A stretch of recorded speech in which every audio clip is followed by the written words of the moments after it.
Hi, this is a quick video on the CRM ticket. So what I'm going to do is I'm going to go to the CRM tab and then I'm going to click on CRM tickets, and by default it is going to show me all the active CRM tickets. In the case of CRM tickets, most of them should remain active, but you can view completed tickets by clicking on the drop down here. If there were any on hold, cancelled, etc.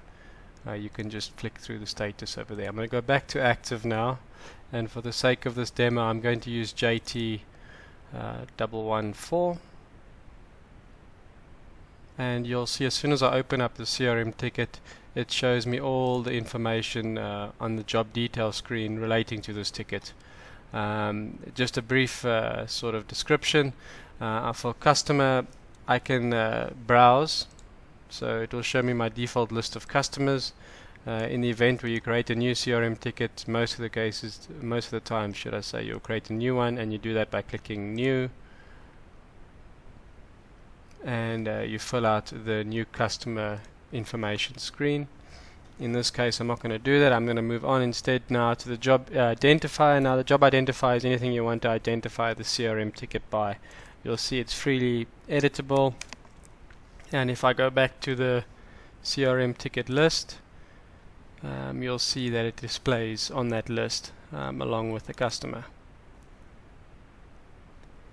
You'll see now if we go to ticket source, now just bear in mind that all these headings are editable for your unique requirements, and all the drop downs are also editable. So you'll see under ticket source, these are the ones we have available on this database. In your case it could be something different, and you can go ahead and enter your categories, subcategories, whatever you need as it's applicable. Your reference number, if you have a reference number, you can edit it or enter it. Yeah, it's freely editable as well.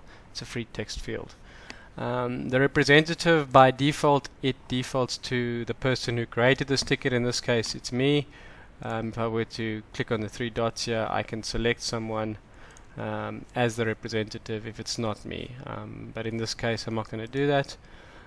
Your job detail basically can be a rundown of what communication has happened against this customer, or you can also note anything of importance that's been done against this customer.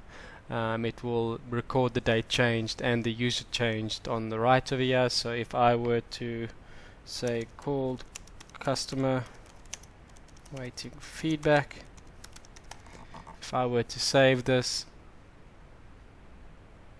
you will see now that Kyle at 9:30 called the customer and he's still waiting feedback. I'm going to give you a brief breakdown of the following tabs. Items, basically if you were to book out items, they would appear there.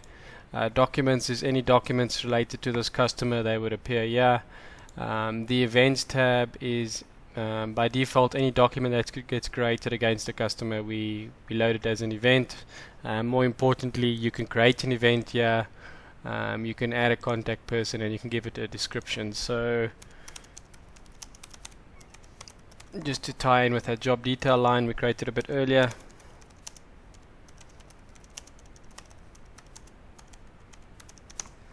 and I can add a contact person if needs be. That will then live here with the description. You can also now email the customer. So if it wasn't a call, it was an email.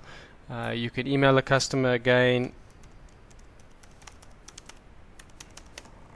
I could just enter some information here, and I can add an attachment.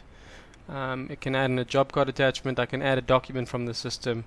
In this case I'm just going to add something from my PC,